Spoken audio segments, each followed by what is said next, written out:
शंभू तोहर भक्त शंभू तोहर भक्त बड़ा मस्त मस्त छा बाबा तोहर भक्त बाबा तोहर भक्त बाबा तोहर भक्त बड़ा मस्त मस्त छा बाबा तोहर भक्त बड़ा मस्त मस्त छा कावर उठा के पावर में आके पावर में आके कावर उठा के तोरा लग जाले सब मस्त व्यस्त छा बाबा तोहर भक्त बाबा तोहर भक्त भोला तोहर भक्त बड़ा मस्त मस्त छा बाबा तोहर भक्त बड़ा मस्त मस्त छा शंभू तोहर भक्त बड़ा मस्त मस्त छा शंभू तोहर भक्त शंभू तोहर भक्त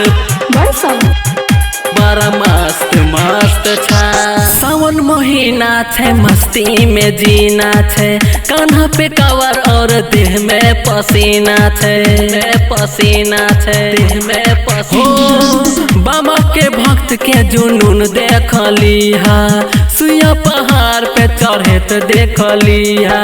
एक चिलम गांजा पीला पाभर भांग खाइला मन राता चढ़ल बढ़ल बोलबम के नाम जपला पूजा करे ले पंडा सख्त सख्त छा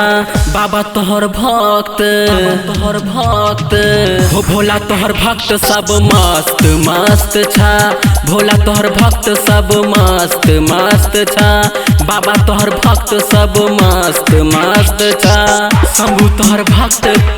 शंभू तोहर भक्त बड़ा मस्त मस्त छा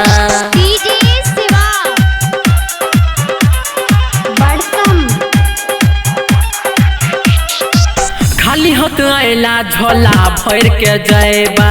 मंगवा ना जे सब उहो सब पैबा हो सब पैबा हो सब हो एकरा शरण में छै सबके ठिकाना जकरा बनाल छै बाबा निशाना